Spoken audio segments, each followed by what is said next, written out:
무더운 여름을 우리가 건강하게 지낼 수 있도록 은혜를 주신 하나님께 감사를 드립니다. 남은 여름 또 하나님께서 구름 기둥으로 우리를 지켜주시고 가정을 지켜주시고 삶의 현장을 지켜주시고 이 무더운 여름 햇볕 가운데 있는 이들을 주님께서 보호해 주시기를 바랍니다.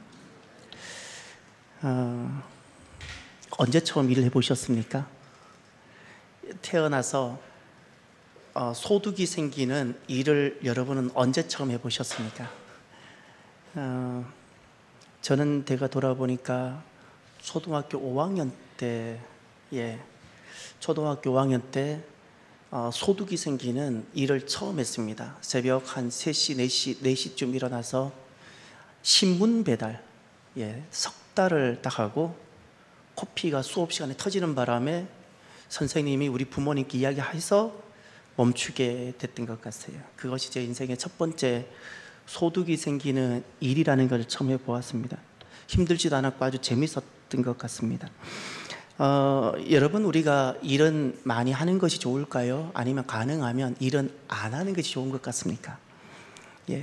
그리고 또 한 가지, 우리가 세상에서 말하는 흔히 노동과 교회에서 말하는 사역은 좀 다른가요? 아니면 노동과 사역은 분리가 되나요? 어떻게 생각하시나요? 이제 여러분 성경으로 잠깐 돌아가 봅시다. 하나님께서 온 세상을 만드시고 난 다음에 아담에게 첫 번째로 하신 말씀이 있는데 혹시 기억하시겠습니까? 아담에게 첫 번째 하셨던 말씀이 경작하며 지키게입니다. 창세기 2장 15절 여러분 한번 찾아보시겠어요? 창세기 2장 15절 한번 보세요. 창세기 2장 15절로 가셔서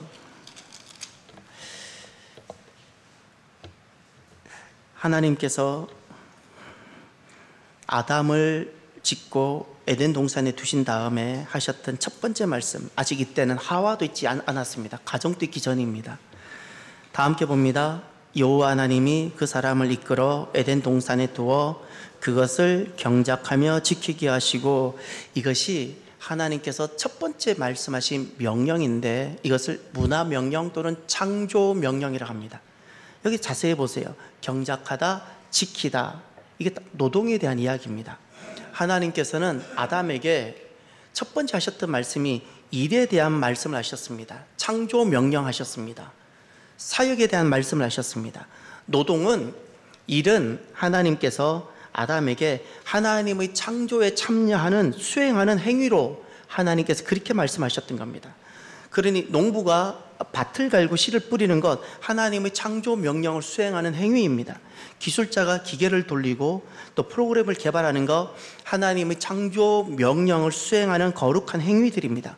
어머니가 자녀를 돌보는 것, 금전적 수입은 1도 없지만 그것은 하나님의 창조 명령을 거룩하게 지켜가는 행위들입니다. 이 노동과 일이라는 것은 세상을 아름답게 가꾸는 사역이고 하나님의 명령을 수행하는 거룩한 것들입니다. 그래서 주님께서는 이렇게 말씀하셨습니다. 어떤 일을 하든지 주께 하듯 하고 사람에게 하듯 하지 말라. 무슨 일이든 다 거룩하기 때문에 항상 하나님 앞에서 하나님께 하듯 하라. 어떤 수익이 많이 발생하고 돈을 주는 곳에서는 열심히 하지만 그렇지 않는 곳에서는 내 마음대로 하는, 그렇게 하지 말라는 겁니다. 무슨 일이든 돈과 관계없이 또 내 취미와 관계없이 어떤 일이든 항상 하나님 앞에서 성실하게 하라. 왜냐하면 모든 일이 거룩하고 모든 일은 하나님의 그 창조 명령을 수행하는 복된 것이기 때문에 그렇습니다. 놀라운 것은 성경을 돌아가 보면 노동과 일, 이것과 우리가 흔히 교회에서 하는 사역이 구별되지 않고 있습니다. 구별되지 않습니다. 사역은 거룩한 거고 노동은 가능하면 안 해도 되는 것, 이렇게 말씀하지 않으셨습니다. 노동과 일은 하나님의 창조 사명을 수행하는 사역이었습니다. 복이었습니다. 세상과 모든 것을 아름답게 하는 것이었습니다.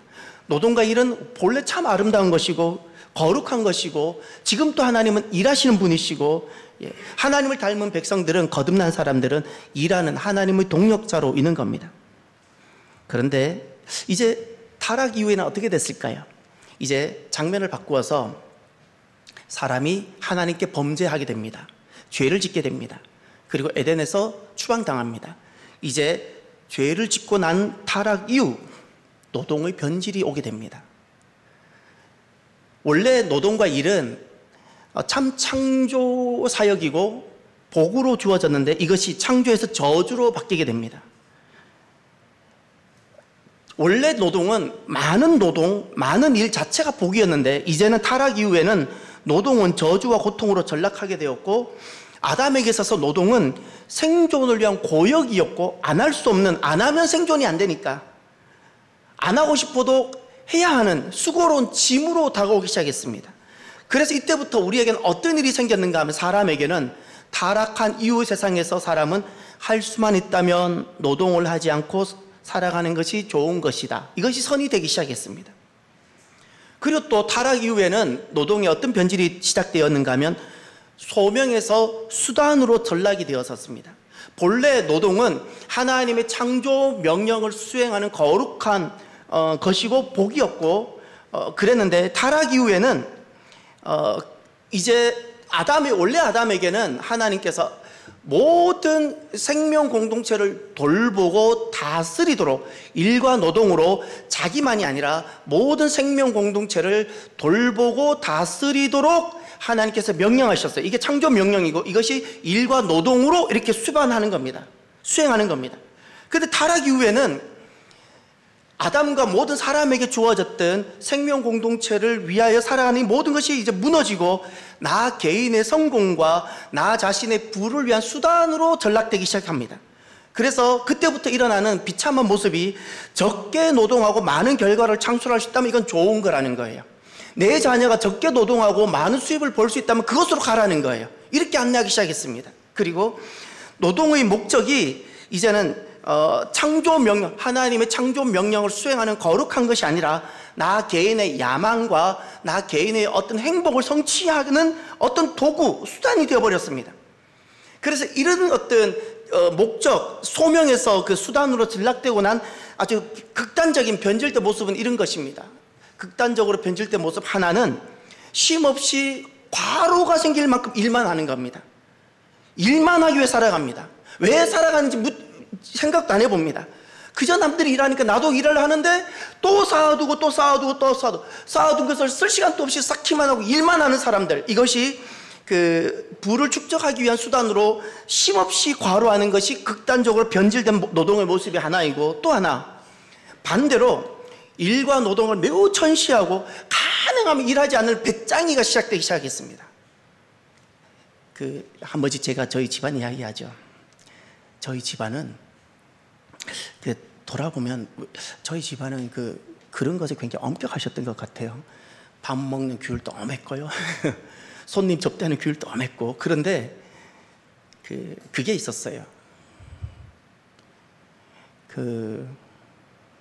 해야 할 직업이 있었고 하면 안 되는 직업이 있었는데, 제 어렸을 때 저희 집안에서는 그렇게 교육을 했고 어머니는 기독 교육을 시켰어요. 집안에서는 유교적 교육을 시켰고. 이제 그냥 한번 용서하고 들어주십시오. 저희 집안에서는 절대 딴 따라 하면 안 되고요. 딴 따라, 이게 무엇일까요? 요즘으로 하면 연예인들 절대 딴 따라 하면 안 됩니다. 절대. 그리고 장사하면 안 되고 또 뭐 이렇게 하면 안 되는 일들이 몇 가지 있었어요. 왜냐하면 저희 집안에 흘러가고 있는 기본 개념이 유교였고요, 노동에 대한 가치가 거기 들어가 있었는데 노동을 가능하면 하지 말라는 거예요. 예, 그런 거였어요. 그래서 저희 삼촌들 직업을 딱 보면 공무원, 의사, 약사, 교사, 이런 일을 안 한다는 게 아니라 그냥 우리가 사람이 생각한 몸으로 하는 일을 가능하면 하지 않도록 하는 일을, 그리고 항상 남자는 부엌에 집안에 머물지 마라, 집안은 남자가 아니라도 여자가 돌볼 수 있으니까 나가서 큰일 하라고, 항상 나라를 생각하라고, 이렇게 집안 교육이 있었어요. 그 집안 교육이 핵심이 유교적 세계관이에요. 유교적 세계관. 유교적 세계관에서의 특징은 노동의 변질된 가치를 가지고 있는데 노동을 천시합니다. 노동을 천시합니다. 그러면 사랑하는 성도 여러분, 한국은 기본적으로 샤머니즘이 들어오고 불교가 들어오고 유교가 들어온 다음 복음이 들어왔어요. 물론 그 예전에 복음이 들어온 흔적이 있습니다. 그건 다음에 다루도록 하고요. 이런 격결이 층층이 쌓여있는 영적 지층 위에 교회가 들어왔는데 구원받은 성도들, 교회가 된 사람들 어떤 변화가 일어날까요?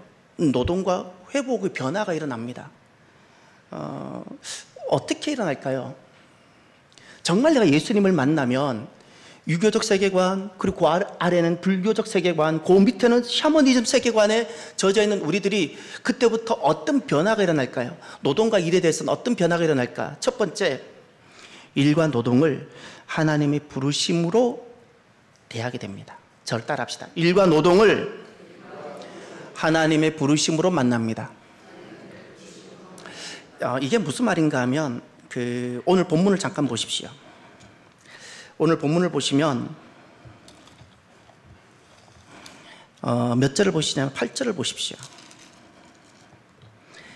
이와 같이 집사들도 이렇게 시작하죠. 거기 집사들의 여러 가지 자격이 나옵니다.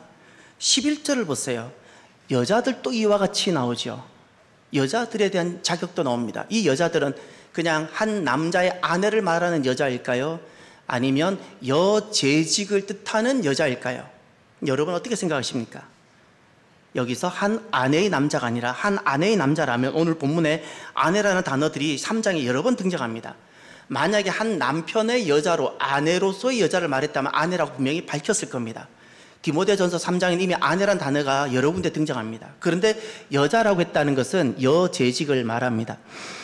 여재직에 대한 것들이 나옵니다. 이제 자세히 보세요. 그런데 8절에 이와 같이 집사들도, 이와 같이라는 것은 앞에 무엇을 말하고 있다는 뜻이고 11절도 보세요. 여자들도 이와 같이라고 말하고 있죠. 그러면 남자 재직들과 동일하게 여재직들도 이와 같이라고 말했고 동등하게 말했는데 그럼 이와 같이가 무엇일까요? 2절로 가보세요. 그러므로 감독에 대한 재직이 직분이 나오죠. 그런데 그 감독은 어떻게 말했습니까? 그러므로 재직은 그랬죠. 자, 그러므로 재직은 이와 같이 집사는, 여자는 이와 같이. 그러면 정말 말하고자 하는 핵심은 어디 있었을까요? 1절이었어요. 자, 1절 우리 다 같이 한번 읽어볼까요? 미쁘다 이 말이여 곧 사람이 감독의 직분을 얻으려 함은 선한 일을 사모하는 것이라 함이로다. 아멘. 직분을 얻으려 하다. 직분, 일과 관련된 자리입니다. 일과 관련된 직책입니다. 노동과 관련된 직책입니다. 그것을 얻으려 함은 선한 일을 사모하는 것, 선한 것이다 말씀하셨어요. 선한 것이다. 왜 선한 것일까요?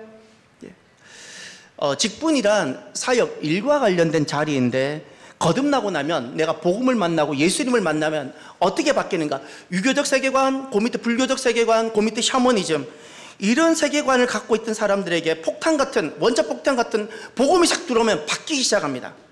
아, 일은, 사역은 하나님께서 나를 부르시는 부르심이구나. 그리고 그 부르심 내가 응답하는 것이 바로 직분입니다. 예수님을 만나기 전에는 일과 노동을 천시하거나 가능하면 일을 안 하고 적게 일하고 많이 버는 것을 선하게 여겼는데 예수님을 만나고 나면 일과 노동 자체를 사역이 되게 합니다. 하나님께서 맡기신 세상을 돌보고 섬기라고 부르셨구나. 하나님 나를 이렇게 부르셨구나. 거기에 내가 응답하며 하나님 백성으로, 하나님은 지금도 일하시는 분이지, 그럼 나도 주님 만나는 날 그날까지 내가 사역하리라. 이렇게 일과 직분을 하나님 부르심으로 대하고 거기에 응답하며 살아가게 됩니다. 우리가 교회에서 사역할 때 직분을 가지고 사역할 수도 있고 직분을 갖지 않고 사역할 수 있죠. 직분을 갖는다고 더 뛰어나거나 우월할까요? 그렇지 않습니다. 모든 하나님 백성들은 다 만인 제사장이고 우리는 다 사역할 성도로서 기본적인 의무가 있습니다. 근데 질문입니다. 왜 직분이 필요할까요? 직분 없어도 우리는 얼마든지 사역이 가능한데 세 가지 면에서 차이가 있습니다. 하나가 직분을 받고 사역하는 것과 직분을 받지 않고 내가 사역하는 것은 어떤 차이가 있는가? 첫 번째, 공적인 권위입니다. 공적인 권위라는 것은 직분 없이 내가 개인적인 열정과 은사로 사역하게 될 경우 여기에는 자발적인 사역이고 어떤 책임지는 권위가 존재하지 않고 부여받는 권위도 있지 않습니다. 만약에 이런 겁니다. 제가 아주 막 열정적으로 너무 뛰어나서 제가 여러분 제가 어떤 공식적인 절차도 없이 제가 여러분 앞에 단에 선다고 했을 때 여러분이 제게 얼마나 권위를 부여하시겠습니까? 또 예를 하나 들어드리겠습니다. 두 남녀가 살아가는데 한 사람은 서로가 너무 뜨겁게 사랑해서 그냥 살아갑니다. 이걸 동거라 부릅니다. 이 동거와 함께 살아갑니다. 그런데 우리는 살아가면서 어려워도 결코 헤어지지 않겠다는 것을 만인 앞에서 증거합시다. 인정합시다. 그리고 우리가 이 약속을 깨지 않고 살아가기도 하나님 앞에서 언약합시다 하면서 결혼식을 하면서 그 많은 비용을 들이면서 결혼하는 것, 이렇게 약속을 하고 결혼식을 통해서 가정을 맺고 남녀가 살아가는 것과 우리가 뜨겁게 사랑하니까 우리가 살아갑시다. 동거로 살아가는 것, 어디가 더 공적인 권위가 있겠습니까? 어디가 더 책임성이 있겠습니까? 어떤 것이 더 선하다고 볼 수 있겠습니까? 바로 이와 같은 겁니다. 직분을 받고 사역함과 직분 없이도 사역할 수 있는데 직분을 받고 사역할 때는 이런 공적인 권위와 책임의 부분들이 책임에 대한 확실함이 있게 되는 겁니다. 또 하나, 역할의 범위입니다. 직분이라는 것은 그 명확한 역할이 명시되어져 있고 규정되어져 있습니다. 그래서 이 명확한 그 역할이 명시되어져 있으니까 개인의 다양한 상황이 생길지라도 내게 주어진 역할과 사명을 우선하게 됩니다. 이것을 신앙이라 부르는데, 직분이 없을 경우에는 자기 은사를 중심으로 이렇게 사역하게 될 경우에는 개인의 상황과 개인이 우선이 되어서 사역하게 됩니다. 이번 주에도 우리 한 분이 시술이 있었지요. 기억나십니까? 목요일날 시술이 있었고 금요일날 퇴원을 했고 토요일날 수련회를 갔어요. 근데 그때도 그분은 밥을 못 먹고 죽만 먹어야 돼요. 만약에 이분이 직분이 없었다면 거기에 참여했겠습니까? 그래도 아직 내가 몸은 아프지만 내가 두 다리로 걸을 수도 있고, 내가 몸은 아프지만 내가 스스로 같은 밥을 못 먹어도 내가 죽을 사서 가져가면 내가 이들과 함께 참여할 수 있을 거라고, 나를 먼저 생각했다면, 직분이 없었다면, 나를 먼저 생각했다면 그 수련에 참여하지 않았을 겁니다. 근데 직분을 갖고 나니까 이 정도면 그래, 내가 도시락을 사들고 가면 내가 참여할 수 있을 거라고. 바로 이것입니다. 이것이 직분의 능력이고 위력인 겁니다. 하나님께서 어떻게 역사하실까요? 하나님은 그 하나님의 부르심에 내가 이렇게 응답, 약속하고 나 자신을 헌신할 때 그 자리가 하나님께서 일하시는 자리가 되게 해주십니다. 또 내가 나 개인적인 차원에서 열심히 하는 것이 아니라 공적이고 그리고 공동체를 생각하면서 책임지려는 그런 자세를 취할 때 하나님은 그 자리에 하나님께서 오셔서 일하는 자리가 되게 해주시는 겁니다. 나 개인의 상황은 항상 다양하게 다가옵니다. 몸이 아플 수도 있고 재정의 어려움도 올 수 있고 감정적으로 힘들 때도 있을 텐데, 그럼에도 불구하고 그 개인의 상황보다 하나님께서 나에게 맡겨주신 사명을 먼저 붙잡고 사명을 우선할 때 하나님은 내 인생이 하나님의 역사가 되게 해주시는 겁니다. 그래서 사랑하는 성도 여러분, 복음이 오면 그 노동과 일이 거룩한 하나님 부르심으로 바뀌게 되어지고 나 개인보다 그 사명으로 우리가 살게 되어지는 겁니다. 이렇게 변화가 일어납니다. 그럼 두 번째, 타락한 이후 노동과 일이 많이 가치가 전락되고 변질되었는데, 우리가 예수님을 만나고 우리에게 복음이 들어오면 노동과 사역은 어떻게 바뀔까요? 목적이 회복되어집니다. 노동과 사역의 목적입니다. 여러분은 왜 일을 하십니까? 학생들은 왜 공부하며, 왜 대학을 가며, 여러분은 왜 직장생활 하십니까? 아주 그 원초적인 질문입니다. 그러나 여러분 한번 질문을 드려보세요. 여러분은 지금 밭에 나가서 왜 일을 하며, 여러분은 왜 자녀를 돌보시며, 여러분은 왜 일을 하십니까? 여러분은 참사랑하는 교회에 와서 왜 일을 하십니까? 왜 어제도 종일 와서 오늘 주일 준비를 하시고, 여러분 오늘 그니 무더운 날 쉬시지, 에어컨도 잘 고장나서 잘 안 나오는 이곳에 여러분은 왜 오셨습니까? 왜 사역합니까? 이 질문에 여러분은 지금 어떤 대답을 갖고 계십니까? 오늘 본문에 보면 그 재직들의 기준들이 나옵니다. 거기 여러분 8절 한번 보실까요? 먼저 남자 재직들의 기준들이 나오죠. 우리 한번 첫 번째 하면 여러분이 한번 내용을 한번 말씀해 주시겠어요? 자, 첫 번째 무엇이죠? 정중하고. 두 번째 무엇입니까? 예, 말과 관련되죠. 세 번째 무엇이죠? 예, 술이 관련되고, 예, 그리고 술은 술만이 아니고요. 세상의 모든 쾌락을 상징합니다. 예, 술에 대해서 너무 너그럽게 마음 가지지 마세요. 정말 주님을 만나면 정리되는 것이 생각보다 많습니다. 네 번째 무엇이죠? 예, 조금만 불법을 취하면 내가 많은 소득을 누릴 수 있어도 거듭나고 나면 이런 것들이 내가 불편해지고 하지 않는다는 겁니다. 다섯 번째 무엇이죠? 깨끗한 양심. 여섯 번째는 믿음의 비밀에 별표 쳐두세요. 믿음의 비밀이 있어야 됩니다. 쉽게 말하면 하나님 나라와 구원에 대한 분명한 확신입니다. 10절에 보면 이것을 어떻게 하라고요? 먼저 시험하여 보고 이렇게 말씀하셨습니다. 여자들도 볼까요? 11절을 가보세요. 여재직들에 대해서는 무엇을 첫 번째 말씀하셨죠? 예, 정숙함, 그 고귀함입니다. 위엄입니다. 여제자들, 그 재직들은 고귀함이 있기를 바랍니다. 예, 고귀함이 있기를 바랍니다. 두 번째 무엇이죠? 예, 입입니다. 입입니다. 끊임없이 그 입에 대한, 말에 대한 이야기를 성경은 하고 있습니다. 여재직들에게 꼭 말합니다. 모함입니다. 꼭 입을 꼭 다스려야 됩니다. 세 번째가 무엇이죠? 절제. 네 번째가 무엇이죠? 충성. 예. 참고로 원어에 보면 거기 하나가 여재직들에게 하나 더 있는 것이 있습니다. 절제와 충성 사이에 따뜻함이 하나 들어가 있습니다. 무엇? 따뜻함. 예.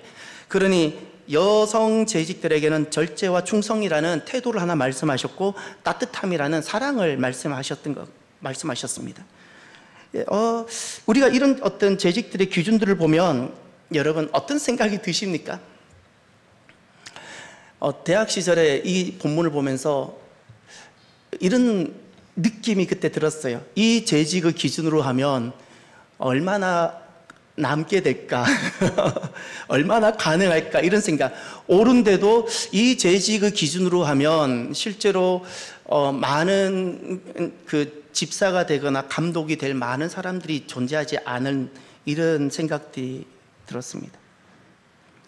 또 한 가지, 세상에서는 성경에서 말하는 재직의 기준, 일을 하는 사람들의 기준이 세상에서는 기준할까요? 세상에서는 술의 문제를 논할까요? 세상에서는 더러운 일을 이야기하나요? 이익을? 물론 그것도 기준을 합니다. 요즘은 기업 윤리가 더욱더 발달되었습니다. 찬성합니다.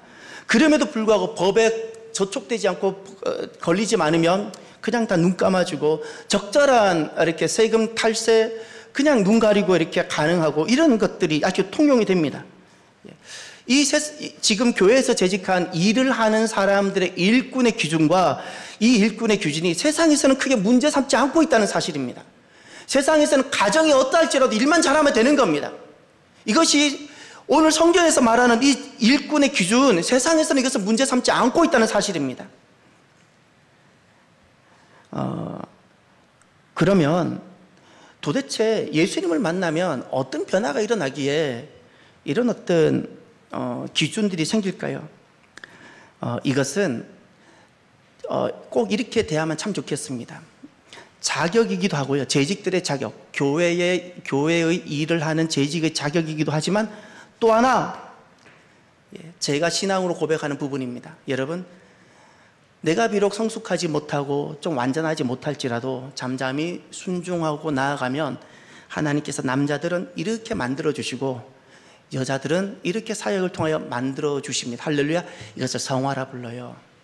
우리는 누구도 다 완전하기에 재직에 참여할 수 있는 사람은 아무도 없습니다. 그가 완전하기에 목사와 감독으로 참여할 목회자는 아무도 없습니다. 우리는 이런 기준을 가지고 주님 앞에 겸손히 두렵고 떨림으로 나 같은 것을 불러주신 것을 감사하며 나아가면 하나님은 내게 주신 그 사역과 내게 주신 여러 가지 어떤 일, 노동을 통해서 하나님은 나를 이렇게 성장시켜 가십니다. 성수시켜 가십니다. 할렐루야. 전에는 술의 문제가 전혀 내게는 술을 하는 것에 대한 의식도 없었던 사람이 점점 내가 술이 불편해지게 만들고 이제 술과 점점 거리가 멀게 만들어주는 겁니다. 전에는 문제만 되지 않는다면 더러운 이익을 취하는 것이 문제가 되지 않았는데 이제는 그런 것이 불편해지기 시작하고 이제는 내 삶이 달라지기 시작하는 겁니다. 왜냐하면 그 노동과 일에 대한 목적의 변화가 일어나기 때문에 그렇습니다. 여러분은 직업을 어떤 이유로 택하셨습니까? 저는 이런 이야기를 너무 많이 들었습니다. 여러분, 우리나라에 숱한 기업이 많고 직업이 많습니다. 어떤 기업이 좋고 어떤 직장이 좋죠? 제게 한번 물어봐 주세요. 어떤 직장이 좋고 어떤 기업이 좋습니까? 라고 물어봐 주세요. 돈 많이 주는 곳. 안 그런가요? 예. 왜 삼성이라는 기업이 좋죠? 돈 많이 주니까. 돈 많이, 일을 얼마나 시키느냐는 보지 않습니다. 돈을 많이 주니까. 돈을 많이 주니까. 여러분 혹시 이런 경험은 없습니까? 부모가 있는데, 자녀가 몇이 있는데, 어느 자녀는 계속 부모를 섬기고 돌보고 같이 부모님 그 봉양하고 불편한 거 다 수발 들고 같이 살면서, 근데 어느 자녀는 평생 찾아오지도 않고 명절에 한번 찾아오면서, 근데 그 자녀는 돈을 많이 벌어요. 좋은 직장을 가지고 있어요. 좋은 학벌을 가지고 있어요. 근데 늘 부모는 저 자녀를 칭찬하는 거예요. 그런 경우 보지 않으셨어요? 그 이유는 무엇일까요? 그럼 그 부모는 자녀를 무엇으로 보고 있죠? 기준을? 돈으로 보고 있는 거예요. 돈이 많으면 한 번도 찾아오지 않을지라도, 자녀 도리를 하지 않을지라도 돈만 잘 벌면 좋은 자녀. 아무리 부모를 잘 섬겨도 돈을 버는 것이 부족하면 그냥 부족한 자녀. 기준이 무엇인가요? 돈인 거예요. 아직도 목적이 안 바뀐 거예요. 하나님을 만나고 복음이 들어오게 되면 노동과 일에 대한 목적이 바뀌게 됩니다. 그것은 목적이 바뀌는 이유가 그것 때문입니다. 나 같은 것이 구원받은 것이 너무너무 감사해서 지옥이 면제가 되어지고 하나님 나라에 내가 속하게 되고 하나님 나라를 갈 수 있다는 것이 너무너무 감사해서 이제 내 모든 것이 그 은혜가, 하나님 은혜가 기초가 됩니다. 전에는 기초할 게 아무도 없었기 때문에 그저 많은 소유하고 획득이 내 인생의 목적이었어요. 소유와 획득을 통해서 그 행복 추구, 성공이, 그것을 성공이라 불렀어요. 많은 것을 획득하고 많은 것을 소유하면서 그리고 내가 행복해지는 것, 이런 것을 성공으로 여겼어요. 그런데 이제는 그 하나님 은혜가 너무너무 감사해서 내가 많이 획득하고 많이 소유하는 것이 내게 중요치 않게 됐어요. 그럴 수도 있고 안 그럴 수도 있어요. 다만 내 인생이 그 하나님 은혜에 감사해서 이제는 내가 섬기고 싶어져요. 섬김, 할렐루야, 바뀌었어요. 전에는 획득과 소유였어요. 이제는 근데 섬기고 싶어져요. 주님을 만나기 전에는 돈 안 되는 일은 하고 싶지 않은 거예요. 주님을 정말 인격적으로 만나기 전에는 교회 일도 이렇게 해요. 교회는 이곳은 내가 좀 더 봉사해 주는 거니까, 내가 여기서 돈을 받는 것이 아니니까, 내가 좀 더 봉사해 주니까 내가 시간 날 때 좀 하는 것이고 여차하면 난 안 해도 돼, 이런 마음. 그러나 그 똑같은 사람이 직장에서 돈을 받는 자리에서는 충성하고 맹세해 온갖 열심히 하면서 교회에 대해서는 그냥 내가 하고 싶은 마음은 요 정도 하는 것, 이것이 진짜 주님을 만나기 전에 이렇게 되어져요. 그런데 정말 주님을 만나면 돈을 받는 곳이나 내가 섬기는 곳이나 동등하게 일을 하기 시작하는 거예요. 왜죠? 그 기초가 이제 돈이 아니라 무엇이죠? 하나님 은혜. 나 같은 것을 구원해 주신 그 하나님의 은혜가 너무너무 감사해서 돈을 주든 안 주든 나는 열심히 사역하는 거예요. 이렇게 바뀌는 겁니다. 또 하나가 목적이 무엇이 바뀌는가? 전에는 성공과 행복이었어요. 많은 것을 소유해서. 이제는 내 남은 삶은 하나님 영광을 위해서 살아보고 싶다, 이런 마음이 진짜 들어요. 주님을 만나기 전에는 내 인생에 수많은 하나님 이야기가 지나가도 머무르지 않습니다. 다 지나가는 이야기고 항상 나만 남아있어요. 많은 땅을 가지고 내가 잘 살고 많은 것을 소유하고 내가 행복하고 다 나. 그러다가 정말 주님이 내 인생에 속 들어오기 시작하면 이제 내 인생에 딱 항상 머무는 단어가 있습니다. 하나님. 일을 해도 하나님, 밥을 먹어도 하나님, 살아도 하나님, 죽어도 하나님. 이제 내가 남은 삶은 어떻게 하나님을 위해서 내가 살아볼 수 있을까? 이렇게 바뀌게 됩니다. 하나님은 언제 영광을 받으실까요? 성경에 보면 딱 두 가지입니다. 하나가 창조, 온 세상을 아름답게 지으셨을 때 하나님 거기 영광을 두셨고, 또 두 번째, 잃어버린 영혼이 돌아올 때 구원, 그때 하나님 기뻐하세요. 노동과 일인 이것이 언제 사역이 되어지는가 하면 하나님의 창조 사역에 참여할 때, 하나님 구원 계획에 내가 참여할 때 그것이 사역이 되어집니다. 가정과 교회는 하나님께서 이렇게 두셨어요. 거듭나기 전에도 가정과 교회가 있고 거듭난 후에도 교회와 가정이 있을 수 있습니다. 어떤 차이가 있냐면 사람은 똑같습니다. 거듭나기 전에도 두 사람이 살았고 거듭난 후에도 두 사람이 사는데, 거듭나기 전에는 가정의 목적이 다른 데 있습니다. 행복에도 있고 또 어떤 물질에도 있을 수 있고, 요즘 틈틈이 듣는 이야기가 노후 어떤 보험이나 연금, 국민연금 이런 거, 재산, 부부가 이혼을 해서 재산이 다 남편에게 가고 아내에게 재산이 없이 될 경우 훨씬 국가로부터 노후 혜택을 많이 받게 되는 이런 일들이 있게 되면 그냥 법적으로 이혼을 해버리는 거예요. 이게 지금 오늘날 우리 주변에서 제가 이번 주 중에도 들었던 이야기입니다. 노후를 준비하는데 재산이 없을 경우 국가로부터 더 많은 혜택을 받는다는 이야기를 딱 들으니까 그냥 헤어져 버리는 거예요. 같이 살면서. 이제 이게 뭐냐면 가치를 재정과 돈에만 두고 있는 겁니다. 근데 거듭나고 나면 똑같은 부부가 가정 안에서 살아가는데, 교회 안에서 살아가는데 여전히 사람들은 부족하기 때문에 여전히 갈등이 생기고 아픔이 생길 수 있습니다. 그런데 거듭나고 나면 가정과 교회를 바라보는 시각이 달라집니다. 하나님께서 부족한 나를 만들어가기 위해, 전에는 문제가 생기면 항상 아내는 남편을 지적하고 남편은 아내를 지적했던 내가 거듭나고 나면 내가 보입니다. 그래서 이 가정은 나를 만들어가는 하나님의 사역장이고 교회도 나를 만들어가는 하나님의 사역장으로 내가 인식하게 됩니다. 언제 내가 만들어지는가? 사역할 때입니다. 가정 안에서 내가 사역하고 교회 안에서 내가 사역하고, 그러면 그것을 통해서 하나님은 나를 만들어 가시는 겁니다. 그래서 이렇게 목적과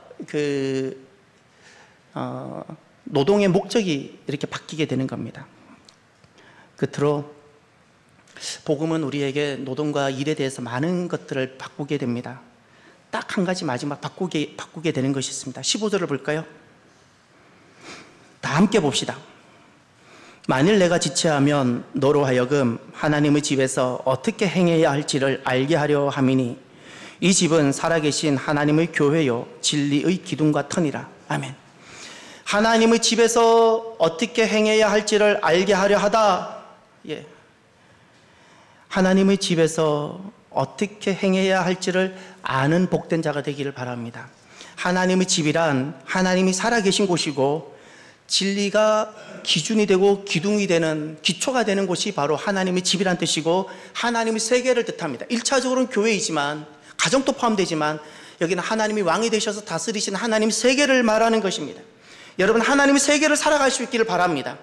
거듭나고 나면 복음은 우리를 이렇게 바꾸게 됩니다. 하나님의 구원계획, 하나님이 통치하신 그 하나님의 세계를 어떻게 내가 살 수 있는지, 어떻게 내가 사역할 수 있는지를 알게 됩니다.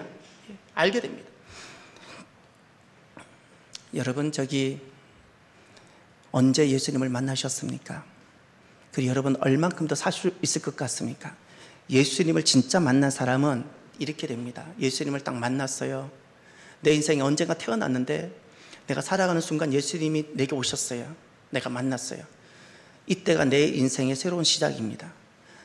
딱 예수님 내게 오시면 내게 세상만 있던 내가 하나님 나라가 그때부터 들어옵니다.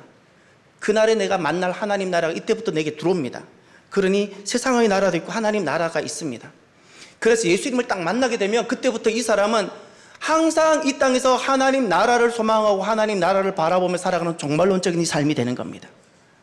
그리고 예수님을 딱 만나면 이 땅에서 더 많이 가지고 더 많이 성공하는 것이 꿈과 목표가 아니라, 더 자녀 잘 키우는 것이 아니라, 이 땅에서 그날에 주님이 오시는데, 지금 또 오고 계시는데 내 남은 시간 어떻게 하면 내가 종말론적으로 사역을 해서 내가 남은 하나님의 그 구원 계획들을 내가 성취할까? 여기에 내가 집중하는 겁니다. 여러분, 예수님이 내게 오셨어요? 내게 주님이 오시는 마지막 날이 있다는 것을 기억하십니까?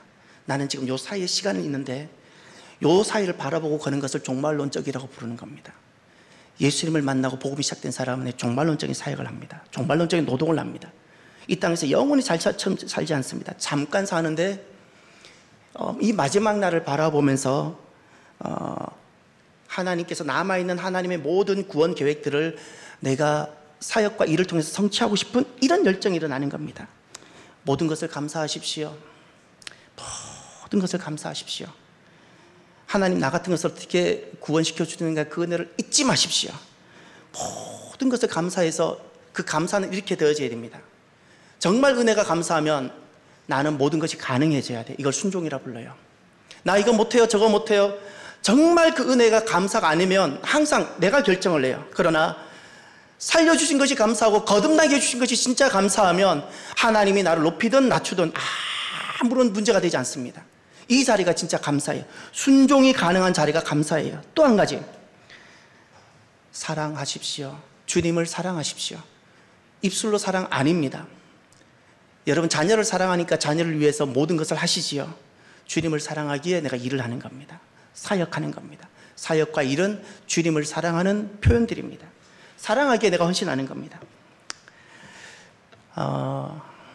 참 많이 더운 여름입니다. 하나님 백성들에게는 한 가지 사역을 주님께서 꼭 주셨습니다. 내게는 어떤 사역이 있는가를 돌아보십시오. 일과 노동은 사역이고 참 복된 겁니다. 거듭난 그리스도인들은 일을 하는 사람들입니다. 일을 하는 것을 즐거워하는 겁니다. 근데 일의 목적이 재정과 내 성공과 어떤 물질 확보에 있지 않습니다. 우리는 그것이 하나님의 창조 사역의 창조 명령을 수행하는 것이고, 우리는 그것이 하나님의 부르심이기 때문에 전에는 휴지 줍는 것이 부끄러웠다면 전혀 그런 것이 문제가 되지 않습니다. 사역 자체가 복이고 즐거움이기 때문에 그렇습니다. 사랑하는 성도 여러분, 사역으로 주님을 사랑하는 사람이 되시고요, 사역으로 내게 주신 그 복을 누리는 귀한 성도 여러분이 되시고, 그 사역으로 나를 만들어가는 복된 성도들이 되시기를 바랍니다. 오늘 이제 말씀을 마무리하면서 오늘 이 찬양으로 결단하기를 바랍니다. 나의 피난처 예수 의지해요라는 겁니다. 이 찬양은 딱 이것만 계속 강조하고 있습니다. 나는 예수님을 의지합니다. 나는 예수님을 사랑합니다. 나는 모든 것을 주님께 드립니다. 왜 의지하고 무엇으로 사랑하고 왜 나의 모든 것 주님께 드린다고 그럴까요? 무엇으로 주님께 드린다고 그럴까요? 이것이 바로 노동과 사역입니다. 사역을 통하여 나는 주님을 의지하는 것을 드러내고, 사역을 통해서 주님을 사랑하고, 사역으로 나는 주님께 헌신하는 겁니다. 찬양합시다.